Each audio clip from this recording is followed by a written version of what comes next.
Saya hanya ingin mengutip apa yang disampaikan oleh Pak Surya Paloh pada konferensi persnya, mengatakan bahwa hal yang perlu kami utarakan, karena ini yang ditekankan oleh Surya Paloh, hal yang perlu kami utarakan pada saudara semuanya adalah mengenai masalah koalisi di antara Demokrat, PKS, Nasdem. Sudah menjelaskan tadi, saya pikir tidak ada perbedaan sedikit pun. Mereka satu suara, dan besok kabarnya juga PKS dalam rakernasnya akan mengumumkan tentunya secara resmi mendukung Anies Baswedan sebagai calon presiden pemilu 2024. Melihat ini artinya mereka sudah solid, termasuk seharusnya mereka sudah satu suara untuk bisa memikirkan siapa pendamping Anies. Kalau isi pidatonya AHY tadi jelas itu bahwa dia mendukung sepenuhnya Anies dan akan menyerahkan kepada Anies gitu.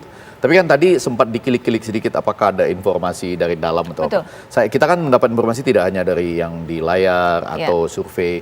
Saya suka bertanya misalnya ketua sedulur Jokowi itu ada Prof. Paiman Raharjo misalnya, kalau ketemu Pak Presiden itu, saya suka tanya bagaimana di dalam. Nah yang menjadi menarik adalah kan kita melihat bahwa sesudah Bapak Presiden ini bicara tentang hampir lupa menyebutkan nama AHY pada waktu hari ulang tahunnya P3. Terus kan menarik nih kemudian melihat bahwa Pak Surya Paloh juga bertemu dengan AHY. Nah maksud saya tentu saja ini bisa kebetulan tanggalnya berurutan bisa. Tapi jangan-jangan siapa tahu politik yang menggembirakan itu adalah sebagai mudah-mudahan Bapak bangsa nanti atau negarawan, Pak Jokowi itu sudah mulai membuka, silahkan saja. Jadi Anies boleh, kan yang selama ini kan seakan-akan kesannya ini kalau bisa tiketnya jangan dapat. Enggak, Pak Presiden membantahnya misalnya dengan mengatakan setelah saya sebut AHY, lalu yang teman-teman koalisi pemerintah bertemu juga dengan AHY, jadi terbuka nih sekarang. Bisa ada tiket misalnya Anies dan AHY di satu sisi, sambil ini bisa juga menjadi, nah ini Ipang, penekan buat yang lain. Menekan bagaimana, Tiket sudah di kantong kok belum keluar-keluar juga nama gitu loh. Sehingga ada juga kan yang dari Demokrat agak sedikit iseng mengatakan gini, kan setidaknya koalisi kami sudah ada nama capresnya. Koalisi yang lain tidak ada nama capresnya. Jadi ini bisa juga dalam konteks sebagai negarawan membuka semua. Bisa maju kok Anies AHY. Yang dari sana mana kapan? Ya kan orang kan seakan-akan memandang bahwa itu yang akan ditampilkan kemudian menjadi serulah pemilihan presiden kita. Nah, saya garis bawahi kita sekarang sedang menunggu Rakernas PKS kan besok, dan PKS itu berkali-kali menyebut tanggal 24 Februari. Nah, ini menjadi tanggal penting. Dalam bentuk apa deklarasinya? Karena menjadi agak kurang kurang tajam kalau masing-masing mendeklarasikan sendiri-sendiri. Itu dia. Yang ditunggu adalah deklarasi bertiga. Dan isinya apa? Yang kata Mas Sugeng Suparwoto itu sudah, tim kecilnya sudah bikin. Isinya itu menarik loh, misalnya bahwa seluruhnya akan diserahkan kepada Anies untuk menentukan calon wakil presiden. Nah, itu dia. Tetapi kemudian harus dikonsultasikan kepada ketua umum partai. Ketika tidak dikonsultasikan atau ketika konsultasinya gagal, akibatnya apa? Nggak gampang loh bikin itu. Ada beberapa perjanjian lain yang sudah batal di pasal 7-nya.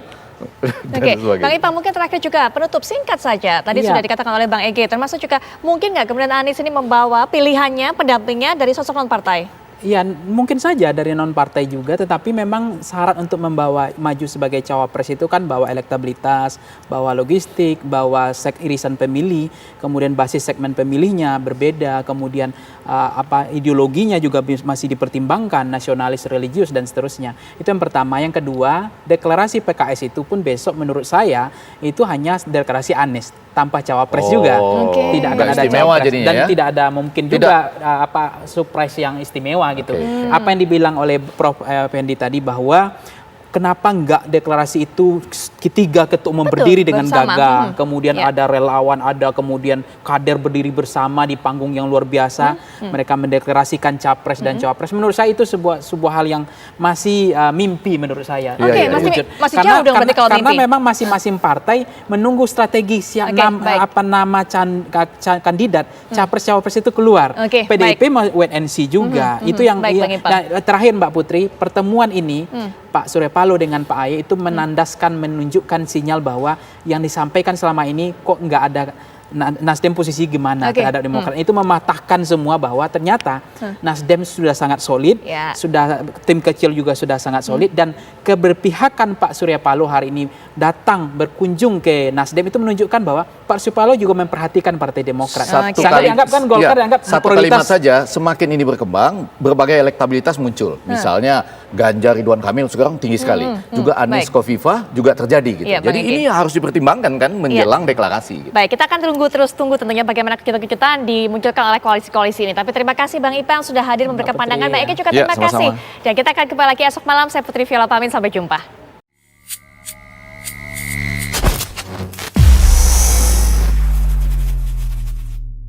Bismillahirrahmanirrahim. Assalamualaikum warahmatullahi wabarakatuh. Salam kedaulatan rakyat.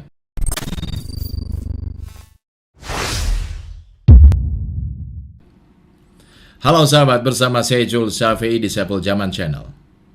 Saya akan bacakan puisi yang ditulis oleh Roliah dengan judul 2014, sebuah puisi untuk pemilu.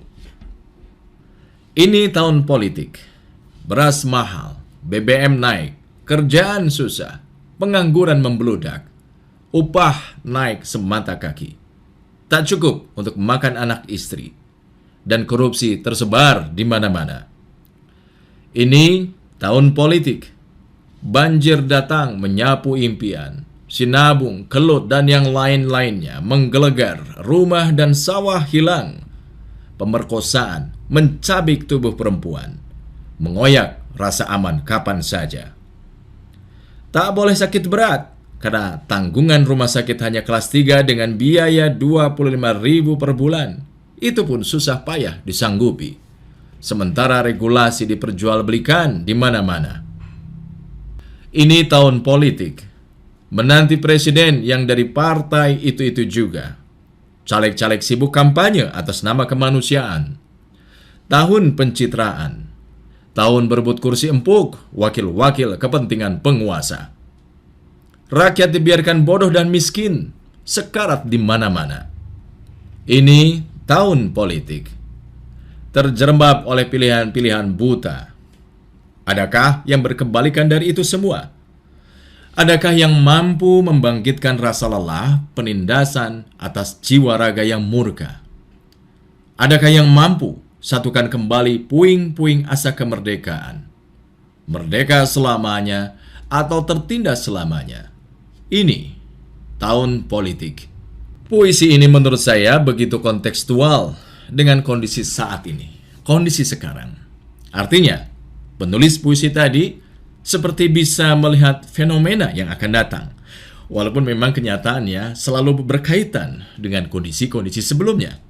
Nah, situasi tahun politik 2024 sepertinya juga tidak begitu beda jauh dengan periode-periode sebelumnya.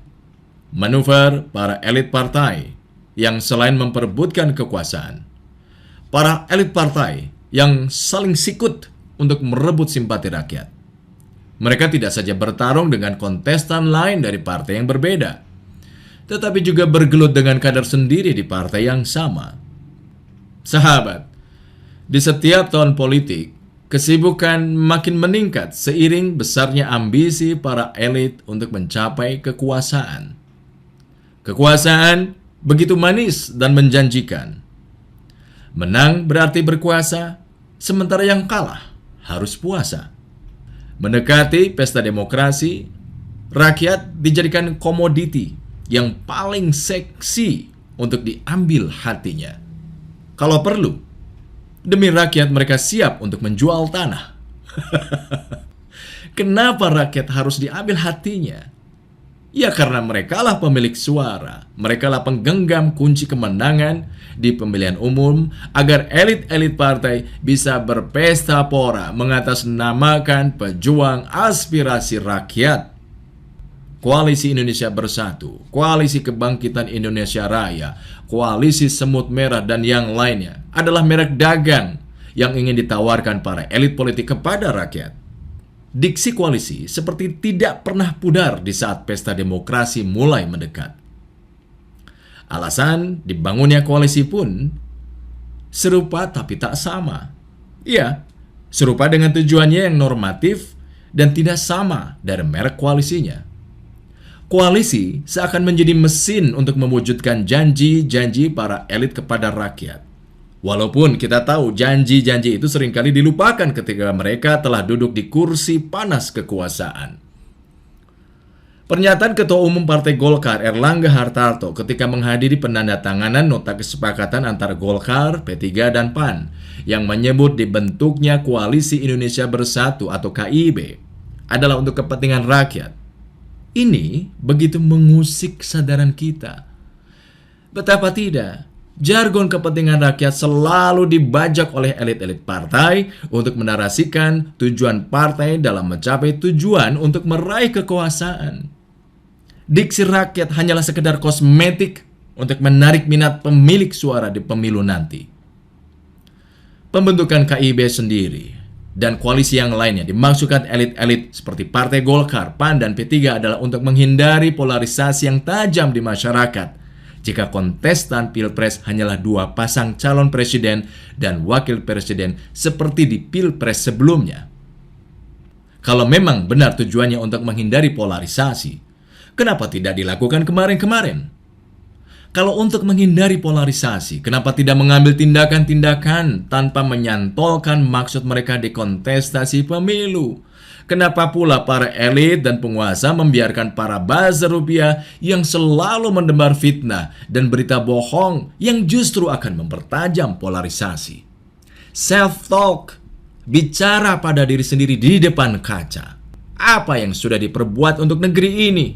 Lebih banyak memberi atau sebaliknya, lebih banyak mengambil? Para elit lebih terhipnotis oleh hingar-bingar persiapan pemilu 2024 dibandingkan dengan menyelesaikan masalah-masalah rakyat. Rakyat masih butuh jaminan minyak goreng misalkan tidak menjadi barang unik dan harganya tetap terjangkau. Rakyat masih galau jika hutang negara terus melambung tinggi untuk membiayai proyek-proyek pembangunan yang tidak menyentuh kebutuhan rakyat banyak. Elit-elit partai terus berkilah. Justru koalisilah yang menyediakan alternatif calon-calon pemimpin bangsa. Tidak perlu jauh-jauh dengan terlebih dahulu menyiapkan alternatif calon-calon pemimpin bangsa. Mana kritikan para elit kepada pengelola pemerintah saat ini? Justru itulah yang seharusnya mereka lakukan sekarang ini, ketimbang meyakinkan rakyat untuk memilih mereka. Republik ini seperti kafling tanah yang ditawarkan oleh pengembang perumahan dengan harga yang bervariasi. Republik ini sudah terlalu lama diperkosa oleh para elit yang hanya mementingkan kepentingan pribadi dan kelompoknya. Sesungguhnya mudah untuk mendapatkan kepercayaan rakyat tanpa harus membangun koalisi. Cukup dengan serius dan fokus saja menyelesaikan masalah-masalah yang dihadapi dan dialami oleh rakyat. Rakyat semakin pintar dan jelas melihat realita yang terjadi di puncak kekuasaan. Koalisi yang hanya ingin merebut kekuasaan hanyalah fata morgana. Tidak akan ada habisnya. Maka bangunlah koalisi hati yang dibangun tanpa harus wajib menggandeng sesama elit politik. Karena koalisi rakyat sesungguhnya hanya akan tercipta jika hati dan rasa para elit politik selalu bersama rakyat tanpa ada menjadikan rakyat sebagai komoditi. Koalisi rakyat sesungguhnya bahu-membahu dengan rakyat membangun kesadaran, kecerdasan, kedewasaan, kesungguhan bahwa negeri ini semakin tergerus oleh ketamakan dunia. Adillah pada kami tak bodoh, meski memang kami tak pandai. Tapi kami berjanji akan tetap mengkritik sesuai isi hati.